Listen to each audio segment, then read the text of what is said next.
If I lost everything tomorrow, my audience, my email list, all of everything I've built so far, and I had to get my first 5 coaching clients from scratch, what would I actually do? Honestly, the answer even surprised me because it's not social media, it's not registering my business, and it's not building a website.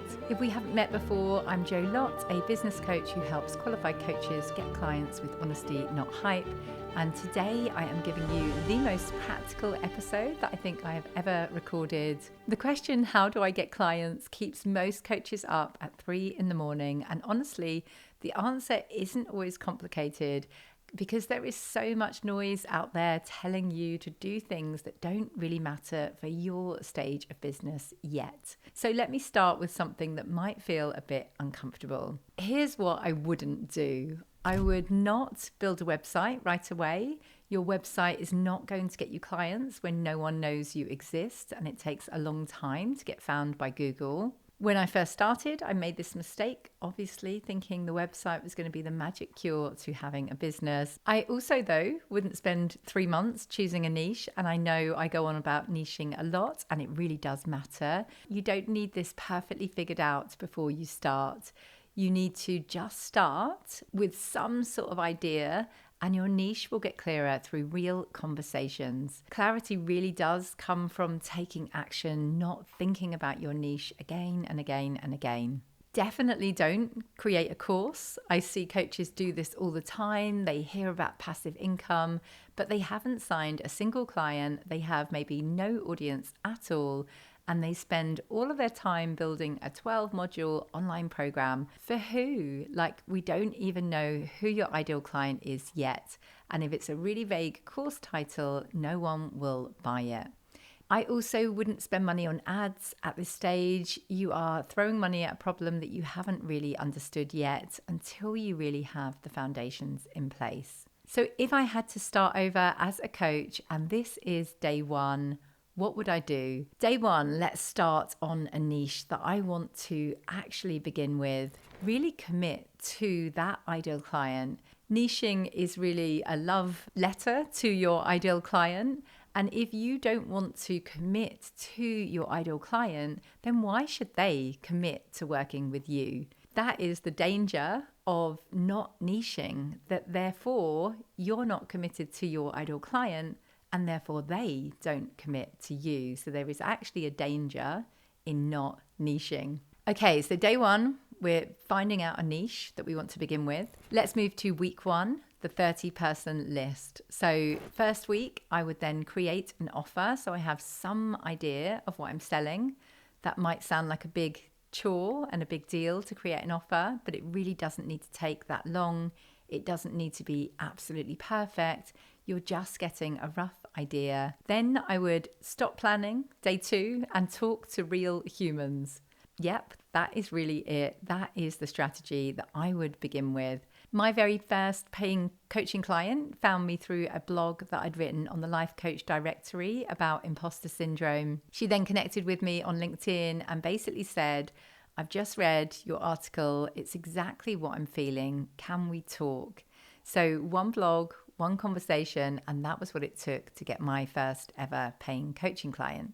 But before even worrying about blogging, if I were to do it all over again with hindsight, I would sit down and really write that list of 30 people that I know. Not 30 potential clients, just 30 people. They could be your next door neighbor, they could be former colleagues, parents from the school gates, people from outside of my coaching course, old friends, anyone who knows my name and would actually be open to a message from me. I would send every one of them a message, not a sales pitch, but just a genuine human message. Maybe something like, hi Sarah, I hope you are well. I wanted to let you know that I recently qualified as a insert what type of coach you are, and I'm looking for a few people to work with. If you know anyone who is new in role or struggling to delegate or needs to up their leadership skills, I would love it if you would pass on my details. So that is an example, if I was a leadership coach, as to what I would say to people that I know. You don't need to use fancy marketing language like limited spots. Just tell people what you are up to at this stage. Yes, there is more to marketing and we will do that eventually, but at the beginning, just realize you can't hide behind your computer screen forever. Here's what may happen from your 30 people list. Maybe 20 people actually reply. Maybe 5 say, actually, I might be interested in this myself. Maybe 3 people say, my friend was just talking about wanting to work with a coach or struggling with XYZ. And suddenly you have real conversations with people who are already warm because they have already been warmed up by you over the last 20 plus years. The 30-person list that gets your first coaching clients, most people skip this step. They think, I don't want to bother people, or none of my friends will pay for coaching. But here's the thing, you are not asking them to pay. You are asking them to think of someone else that they know, and people really genuinely love to help you.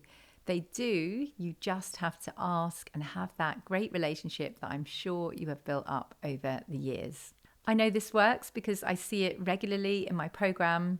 Laura, one of the coaches I work with, got her first paying client directly from her market research calls, not from Instagram, LinkedIn, a webinar. She did this process and had genuine conversations with people.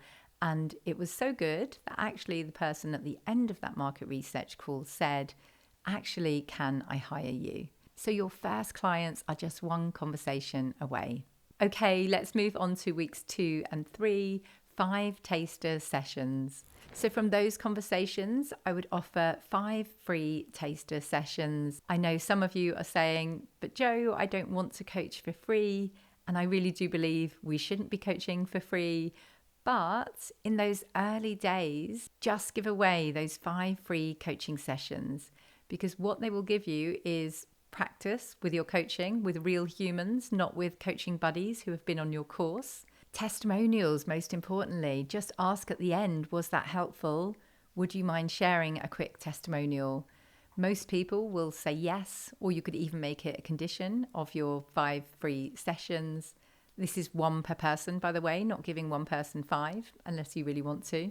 And now that you have that social proof that isn't your mum saying you're brilliant, then you will gain confidence, because there is nothing, honestly, nothing that builds your confidence faster than coaching a real person and watching the real impact that you can have. That moment that they go quiet and you can really see them processing everything.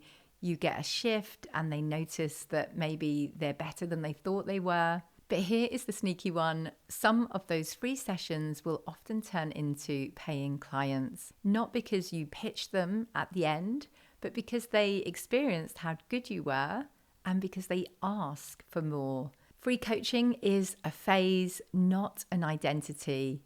So here is the reframe for you. Free is that phase. It's not an identity. You are not a free coach. You are a coach who is strategically using free sessions to build proof and build momentum. Set a number. 5 is plenty. And when those 5 are done, you move to paid. No guilt, no stress, no debating it. That is the way it will be.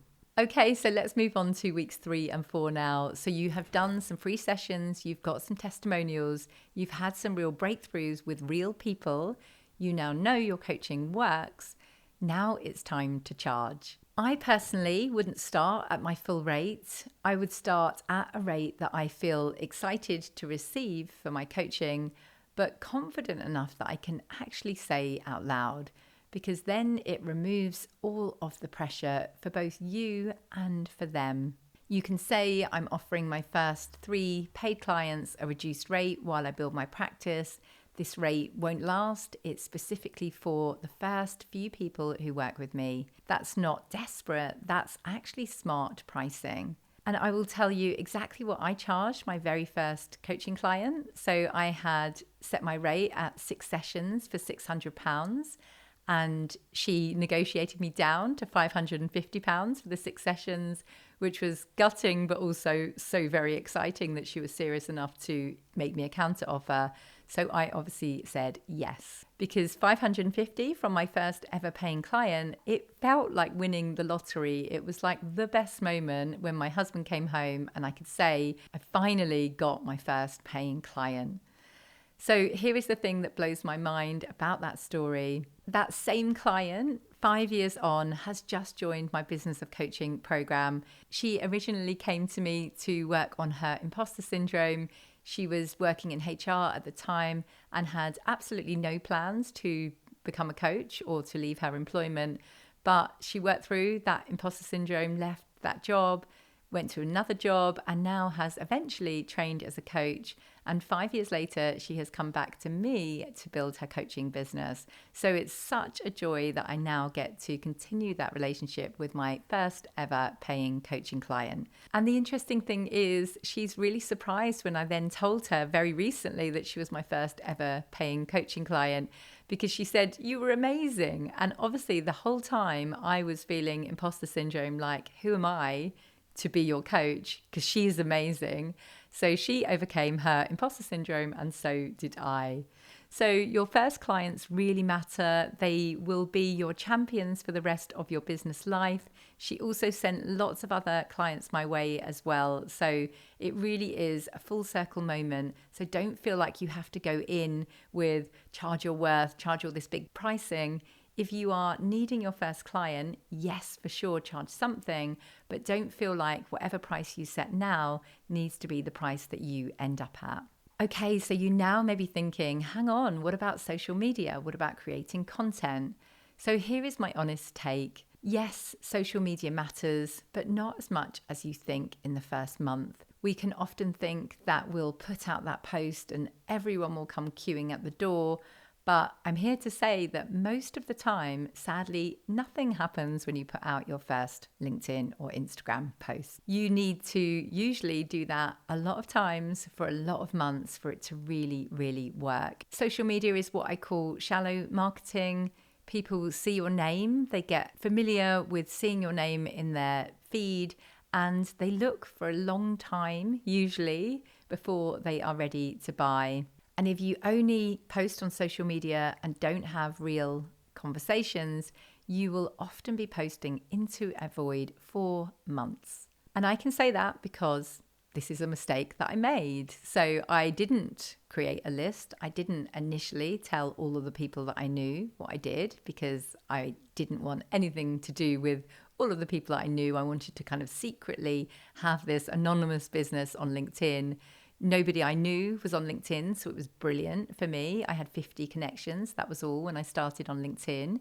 I now have 20,000 connections on LinkedIn, which is insane. So I posted into this void, hoping that my friends and family wouldn't see, 5 days a week for 6 months, and got 0 clients from it. And I was really frustrated, wondering if it was all a waste of time. But then finally, 6 months in, like buses, 3 people came along at once in that same week, all saying some sort of version of, "I've been reading your posts for ages and I think I need your help." So it took 6 months of consistency before that turned into an actual conversation, which turned into a client. So yes, social media works, but you need to know that usually it is a slow burn, and you often need to be having direct conversations in the meantime while you build up your trust on social media. Okay, so now let's talk about my 5th ever coaching client, because this one changed everything for me. This was finally the point where I did my list and actually got in touch with real people. So I plucked up the courage to contact someone in the learning and development team at my previous employer. I didn't pitch her at all. I didn't have any idea what I was doing. And I literally told her that. I said, "I'm just starting my business. I have no idea how coaches get into organizations, but I would love to understand what you actually buy in." That was all I said. She took 2 weeks to reply, which was excruciating, while I convinced myself that everybody was laughing at me in the office. But eventually she had a call with me, and I was so enthusiastic about the work I was doing and about coaching and all of the changes that I was seeing with the clients that I was having, like practice clients at the time mostly. But she got excited too. I do think your emotions are contagious. And she told me that she had just secured a large amount of government funding to support some engineers who were being made redundant.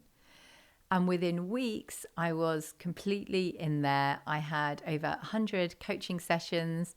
I held probably 10 plus, maybe 20 group workshops with everything from CV to interview confidence.